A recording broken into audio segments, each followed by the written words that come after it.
from County 911. Yes, I'm over at Swan Pond, and there's a heck of a mudslide or something that came through our backyard. I'm calling because I just had a friend call talking about the mudslide over on Swan Pond. I was just going to report that there's power lines down near Swan Pond Methodist Church. Need you to respond to 208 Swan Pond Circle. There seems to have been a huge mudslide in the backyard of this resident. Caller's advising that ordinarily he can see water back there. He sees nothing but dirt and debris. And there is a house involved in this slide somewhere.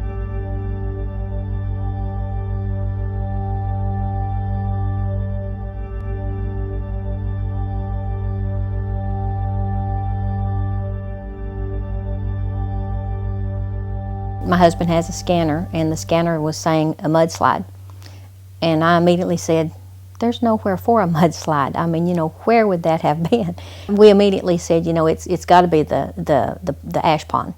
Around 12:30 in the morning of December 22, 2008, a wall collapsed at a TVA coal ash retention pond, sending 5.4 million cubic yards of sludge rushing toward the homes and properties of nearby residents. The sudden violence of the spill, enough to fill the University of Tennessee's Neyland football stadium 4 times over, knocked out power in the Swan Pond area, leaving residents in the cold and dark on the longest night of the year. Got up, put on my clothes, and got in my car because, really didn't have any lights back there. So I got in the car and drove in the backyard and shined the headlights in the backyard, and it was just unbelievable. I mean, clumps of earth as big as our house were in the cove behind us. We didn't know about this stuff. We'd all been around here for 20 years thinking everything's fine and dandy, and then all of a sudden, we have what TVA announces as a spill, but when you get close and look at it, you realize this is a geological event. All units responding to Swan Pond Circle. Kingston PD officer advising the dikes have fallen and covered the railroad track on Swan Pond Road. And the roadways also covered. The ash was basically just piled up over the years. There have been a couple of investigations into the cause of the spill.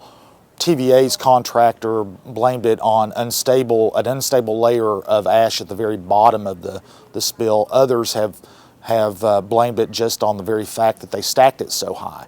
I think either way, most parties would agree that it was stacked up so high that pressure forced the bottom to basically blow out. This thing was moving for over an hour while all this stuff spread out, and there were waves created on the lake that knocked down boathouses.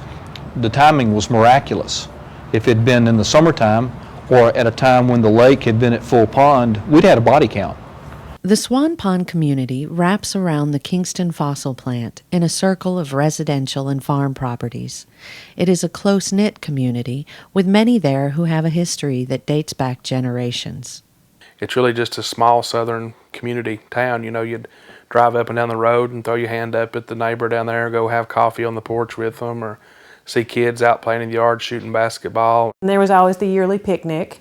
You'd go and have the Swan Pond picnic, and so everybody would come out and have this great picnic. And then we had neighbors across the cove where we would paddle over and go and eat with them. And then we had other neighbors on the channel side that we carpooled to school. It was a perfect community because you had the perfect neighbors.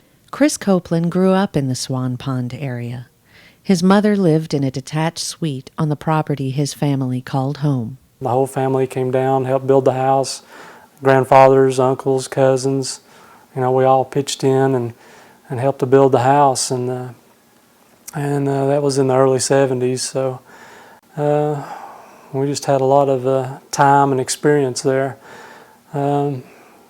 Spent my whole young adult life there, and from when I was 3 till December the 23rd. So. The Ellises have lived across from the fossil plant since before the stacks were raised. We remember going fishing. We go hunting.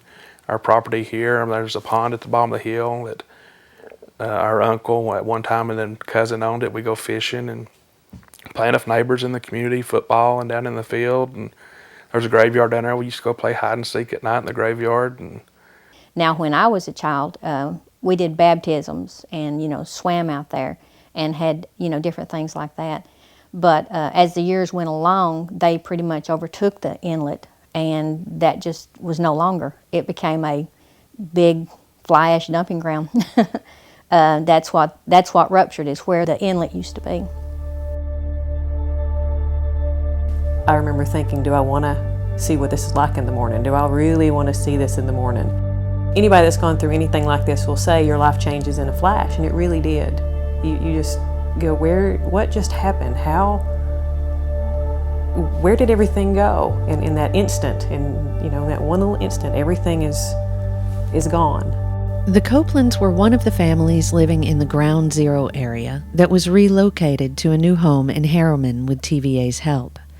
The Ellises, who live directly across from the fossil plant, hope to come to an agreement with TVA for their property. One of the strangest things that I encountered in going to the site is driving around the neighborhoods surrounding the spill. The one area around Lakeshore Drive in the Swan Pond area has some very nice homes overlooking the lake, and you drive through them now and it's like driving through a ghost town or perhaps a movie set. Their yards are being kept up, the houses are being kept up, but no one lives there. We've purchased approximately 150 homes, somewhere in that neighborhood. Our intent was to help restore the community. And restoring the community doesn't mean you leave a bunch of abandoned houses and you let them decay. That doesn't help. And so as a result, we felt that it was important to put people back in those homes voluntarily, and we have several TVA employees as well as contractors that are living in those homes. Not only does it help reduce the cost of travel for people who would have to pay stay someplace else, but it also provides security, keeps the homes with conditioning, weather conditioning, and we're also maintaining the lawns and the landscaping to keep those homes ready for when this is all cleaned up and when those homes are back open to the market.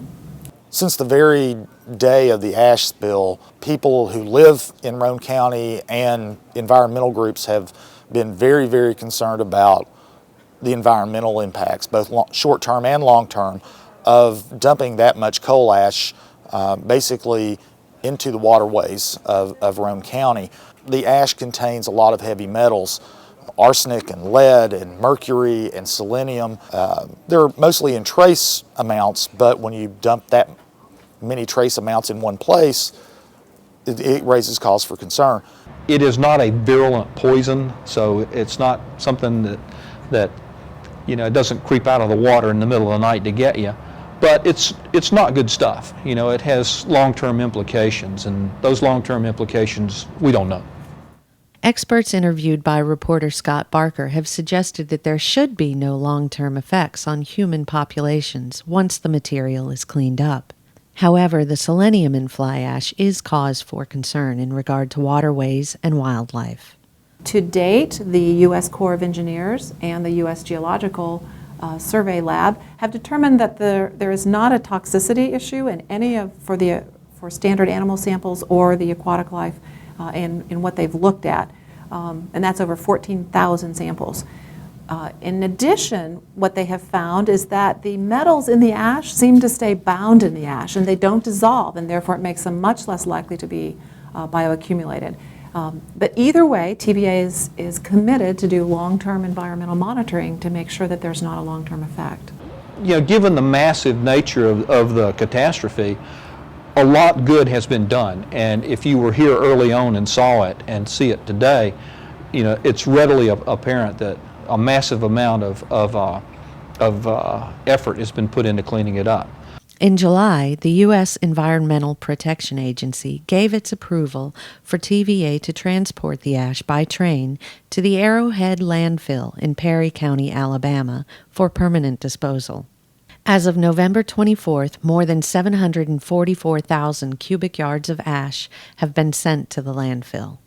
The part that they haven't done is completely take care of those people in this community that have been harmed by the ash spill. I don't think that TVA is facing up to the economic reality of the damage that they've done. As far as what TVA has done for the community, we have addressed those personal property needs. We have paid for business interruptions. There were some businesses that couldn't continue to operate, for instance, a ferry, and if the river's closed, then they can't operate. We have also looked at the economic development, the reputational impact on the community to be able to draw more folks there and some businesses, and supported them with the Roane County Economic Development Foundation. We've been their neighbor for 50 years, and we're going to help restore this community. There were a lot of things that TVA did that were real good, and then some things that TVA did that showed a lot of disconnect with where we were and what we were going through, and it was, you know, there were difficult times trying to Come to an agreement. Yeah, come to an agreement on what they were going to do to purchase our house and property and what we needed.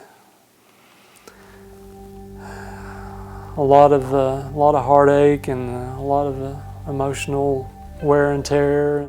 This was where his family was, and this was, I knew from the time that we met and we decided we were going to get married, he said, you know this is where we're going to live, and this is where we're going to be, and this is what we're going to do. And I said, okay, that's fine. And so I knew that from the start, and he was so excited when, you know, when we brought Allie here, and then we had Maya, and he was going, you know, they're just going to get to grow up here, and this is going to be great, and this is where I grew up. And, you know, that's part of his dream. You know, that was his dream, that was going to be theirs someday. And, you know, that's not going to happen now. And it's just, it's hard to let your dream go. And it's hard to watch somebody let it go. And I want long-term monitoring air, water, and everything for the community. I mean, just for the community to the TVA to take care of the community that they promised to take care of is what I want to see them do. My hope and dream, and I am so pleased to feel that after 1 year I think is going to be a reality, is to see this area completely restored, the natural habitat restored, the wildlife returned, and have the fishing restored. Now there was always an advisory on the fish there, and perhaps with TVA's continued support, that which had no result of any TVA action, but maybe we can help restore that as well. So I am just excited that I might actually get to see a dream come true in maybe 4 or 5 years. I don't think it'll ever be what it was. It could be great. It could be fixed up, and it could be beautiful, and it could be, in the eyes of many, as pretty as it was. But it won't be what we had.